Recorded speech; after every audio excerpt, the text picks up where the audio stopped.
Hi, I'm Representative Harley Rouda, and I represent the 48th District of California in the U.S. House of Representatives. I am also proud to serve as chairman for the Subcommittee on Environment on the Committee on Oversight and Reform. Myself and Vice Chairwoman Rashida Tlaib are here today to talk to you about why it is important for us to stop water shutoffs and restore water service during this pandemic. Hi, everyone. It's Congresswoman Rashida Tlaib. It is an honor to come together as the Subcommittee on Environment with the support and leadership of Chairman Rouda, who truly believes water is a human right and it should be affordable and it should be clean. As I represent the third poorest congressional district in the country, we are the frontline communities and neighborhoods and folks that are the most vulnerable, that are dealing with the fact that they have been shut off for access to water during this global pandemic. So it's critically important that we share those stories, the human impact of what's actually happening on the ground, while we fight for people and making sure that people have access to water. We have corporations like Nestle, Coca-Cola, and Pepsi who put very little for access to water, and they continue to make profit off that water, while our folks, again, during a global pandemic, have to beg for water door to door to make formula for their children, have to go to neighbors to ask for water so they can wash their hands. So many things, again, that are happening across neighborhoods and communities across the country. And so that's why, as a subcommittee on environment for the House Oversight Committee, it is important that we speak truth and that we expose what the lack of access to water, affordable, clean water, means to Americans. It is such an important cause because it is life and death for so many of our folks, again, during this global pandemic that is hitting some of the most poorest communities of color, more than any other communities across the country. So again, I think, again, it's very critical that we come together and that we demand water as a human right and that it has to be clean and affordable. Thrilled that we have Monica Lewis-Patrick, who has been a frontline activist and a water warrior for not only Detroit, but as a nation, has really been uplifting the importance of access to water. When people say, do you think water is a human right? What do you say to them? What I often tell them is the story of my mother. My mother is a 24-year combat veteran. She also served the Veterans Administration as an RN nurse for 33 years. She has a special experience of setting up a surgical unit in a war zone. And she told me in 2014 that shutting off water is an act of war. And then she began to describe to me in explicit details that you cannot, even at a time of war, deny your enemy access to water.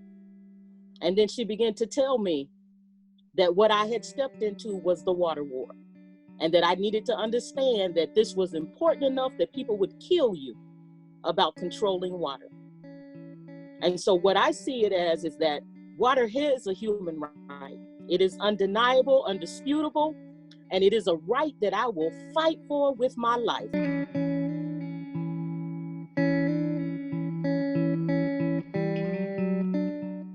There's about 15 million Americans are struggling every year to maintain access to quality water and sanitation.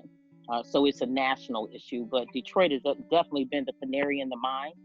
And so what we know is that since 2014, about 141,000 households have been shut off in the city of Detroit.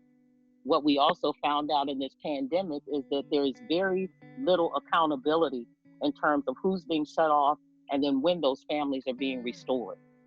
You know, Monica, one of the things that is so frustrating is I read headlines like Pepsi and Coca-Cola have these huge water bills, but they never get shut off. But I hear as small as $150, you have some of our neighbors that, you know, are really vulnerable. Some of the poorest communities and neighborhoods being hit really hard in water shutoffs. I just think it's so unjust. And especially here in Michigan, the Great Lakes, you know, can you talk to us about, you know, hearing that kind of inequity and how, folks are being treated, you know, with resources and those that don't have and those that do have. And especially, you know, for us to see Nestle, you know, a for-profit company be able to access water for just so little, few $100s, where our folks, you know, they're not even trying to sell it. They're trying to actually use it to live. Yes, we're seeing it at a very disturbing level. Because when you just take in, for example, Nestle, Nestle on average spends about $200 for their licensing fee with the state of Michigan to really be able to access somewhere in the ballpark of about 4,000 to 5,000 gallons per minute. You're looking at corporations being propped up and actually subsidized by many of us. And we're the same residents that can't go to our tap and turn on the tap to wash our hands in the middle of a pandemic. And so what I would say is that there has to be a more equal playing field in terms of the American public being able to access and have the same kinds of benefits that we're seeing leveraged on behalf of corporations.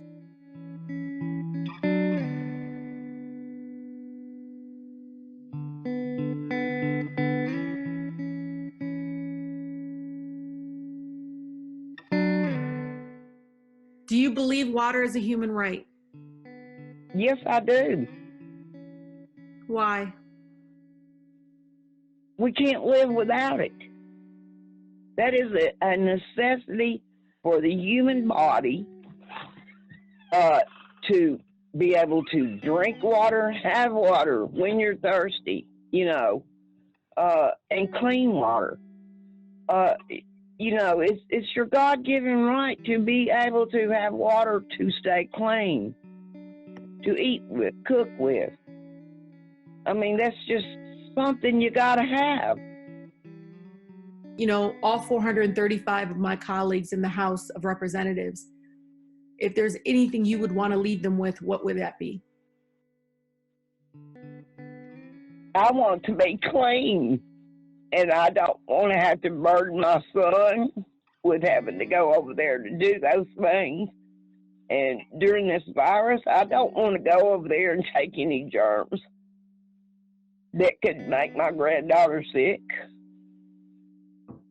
I mean, just think, if we had running water, I could take a bath every day of the week and not have to burden my son. Mary, thank you so much for being with us today. Mary, yourself as well as others at Food and Water Watch have done an outstanding job advocating for America's right to water during the coronavirus pandemic.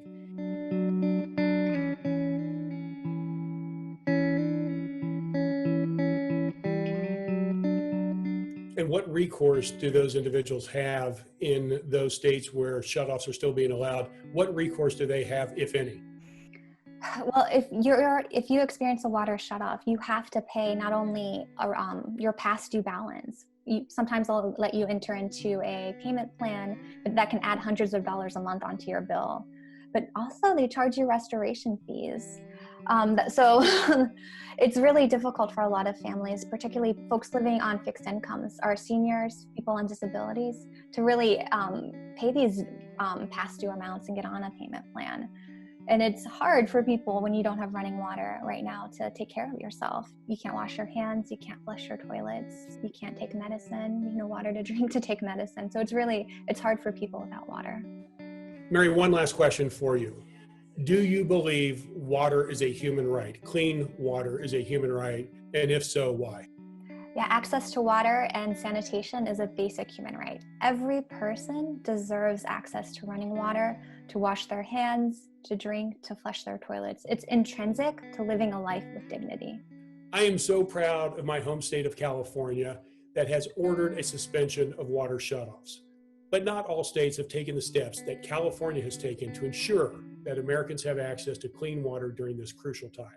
It's very clear that we need to protect access to water, and it has to be affordable. We have to not only require a moratorium during this global pandemic and making sure people can wash their hands, that we can save lives and preventing the spread of COVID, but we also really have to make structural change and again, making it accessible. It is essential that we in Congress pass provisions in the next stimulus package that include a national moratorium on water shutoffs, as well as a restoration of water service for people who have already had their water shut off. People should never have to worry about water insecurities, especially during this pandemic.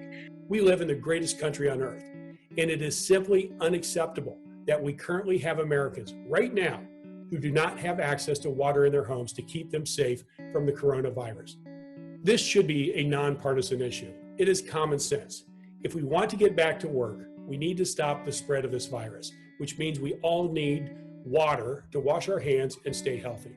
Let's work together across the aisle to fix this problem, because water is a human right.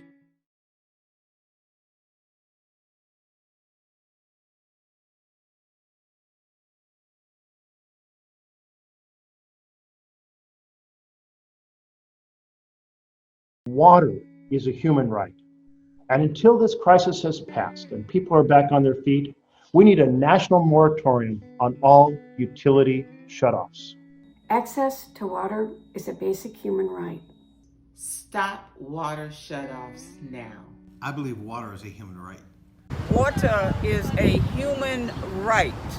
It's wrong for people to lose access to water during this public health crisis. Water is a human right. Water is a human right. Water is a human right.